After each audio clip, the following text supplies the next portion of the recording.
in 1721, the British Parliament made it illegal to wear Indian printed cotton, not illegal to import the raw materials, but just the finished product. The fine was around £5. In today's currency, that would be £1,400 for wearing a t-shirt. Now you must be thinking, that's weird. Clearly, it got repelled moving on. But here's the thing, the ban was implied because Indian cotton was just too good. The British manufacturers were not able to innovate anything new or compete with it. So they just went to the parliament, asked them to ban the competition. And guess what the parliament said? Yeah, okay. That decision is also probably a big part of why, when you go to the mall today and browse through the rack, you see almost every identical cotton t shirt available. And you think to yourself, why does everything look the same? But here's what we want to discuss. Cotton is not basic, it was made basic. The history of what happened to Asian textile traditions under colonialism was actually a result of deliberately made decisions made by specific institutions for the benefit of specific beneficiaries, with consequences that were not really accidental. Europe didn't industrialize Asian fabrics because it lacked sophistication. It industrialized because Asian cotton was threatening to their economy. By the late 17th century, Indian cotton textiles were in such high demand in Britain that they were threatening the British wool and silk industries. Not because of unfair competition, just because they were better, lighter, more colorful and vibrant, and also more comfortable, and even more affordable than silk. British consumers wanted them, but the British manufacturers were not able to match them. So the British introduced Calico Acts, which basically was them restricting import and sales of Indian cotton textiles to Europe. And actually, it was not for all cotton, it was just for the finished high quality products. But the raw Indian cotton as a raw material was still welcomed so that the British could then benefit from it. It was because British manufacturers needed it. They wanted it. The pattern starts here. They wanted the raw materials because it was cheaper for them to process it in their own countries and make something out of that instead of getting the final material over here. The East India Company, which began as a trading company in India, gradually became a governing power that restructured the Indian economy in a way that it benefited the British manufacturers. Once they were set in Bengal and had the governing powers, they made sure to have a relationship with the weavers where they received advance payments, which then led to a debt dependency. A weaver who is signed with the company and is getting advance payments is then legally obligated to work for the company, produce for them according to their wishes, and could not work with anybody outside of those contracts. No external buyers, no negotiations, no economic agency. They were paid the prices that they settled for once the advance payment was done, and nothing else could be done about it. And not just that, they were also obliged to work only for the company and produce for them. The economic relationship changed when there was the shift from independent producer to contracted supplier. When you are an independent producer, you have the power, the knowledge, the craftsmanship that you have is your power. You protect it, you teach it to the next generation, you make sure that the knowledge stays so that you can have the upper hand. But when you become a contracted supplier, the company holds the power. You just do what they tell you. You are just the hands. The onset of industrial revolution also then gave the British manufacturers the ability to produce Indian cotton textiles mechanically, faster, cheaper, not necessarily better. But also here's the catch.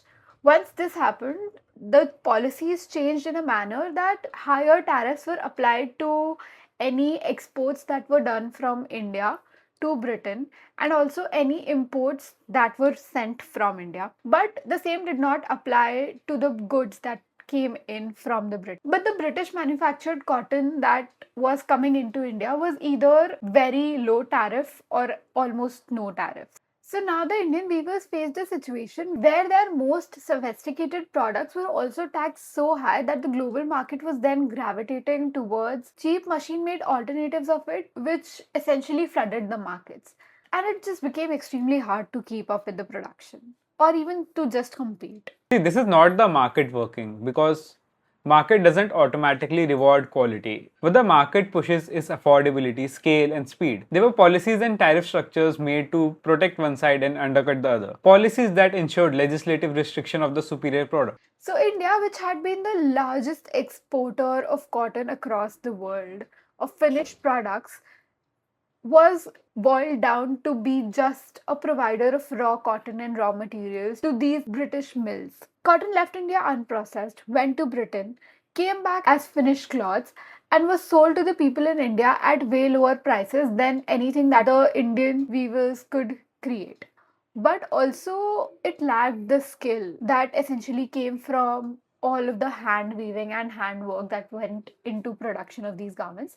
And it really was just a cheap alternative to the same. This also led to a significant decline in the weaving workforce of India in the 19th century. The colonial project didn't just restructure the economics, it also restructured the relationship that people here had with their textile traditions. Machine made cotton was not just sold as a cheaper alternative, it was also sold as something aspirational. It was modern, while the Indian counterpart, by contrast, was seen as traditional. It wasn't progressive, but pre-modern. It wasn't a symbol of high society or skill anymore, but just a product of a society that has yet to progress and become something great. This is the documented history that happened across 150 years and almost erased the significance of a product and probably a whole community of people. And now we are all just left feeling disconnected.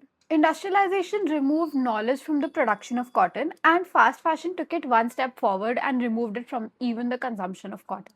Now you buy from a website, look at probably the material, which is like 100% cotton, the price, the color, and probably the size, and everything else, the weave structure, the technicalities behind it, the origins, the finishing process, the ethics and the conditions that these things are produced in, everything almost gets lost. And what's strange is that cotton is still one of the most used material and most important material in the clothing industry, but most of it interact with it almost unconsciously. And an uninformed consumer is a more convenient consumer because there are less questions asked. And it is also better for the system because you don't know what you're holding. So the system can do whatever they want. Cotton went from being one of the most globally sought after and economically important materials in history to something extremely basic. Fast fashion accelerated that disconnect. The faster fashion cycles became, the less and less we seem to care about the material, and its visibility keeps getting lost. The irony of this whole situation is that in today's day and age, people know so much about the aesthetics of clothing, even better than the material reality of it. Nobody really cares about where it came from, who processed it, who worked on it, how it came to be, or why certain fabrics have survived the test of time and are still existing today and actually are sustainable, benefiting the environment and not really causing harm. It's funny how the more accessible cotton became, the less we understood its value. And maybe the bigger question isn't what's lost, it's the kind of philosophy that replaced it. Because earlier, the cotton traditions weren't just a piece of clothing or the different techniques that made fabrics. There was a whole different ideology attached to what textile and textile production was. Production was a result of knowledge, of skill, of years of work that went into perfecting a craft. It was a reflection of the climate, the society, the thinking, and essentially slowness. Fabrics carried regional identities, skills mattered, time was taken and put into, and there was so much regard for the hard work that went into creating these pieces. Industrialization came with an entirely different ideology. Slowness was replaced by speed. Uniformity took over irregularities and uniqueness, and availability was valued over the emotional attachment to a product. And today, fashion constantly tries to borrow from the surface of traditional textiles. Essentially, the essence of it, the weave, the dye, the aesthetic, the craft, but without rebuilding the philosophy that is attached to it. So, the question really is, how do we preserve this philosophy?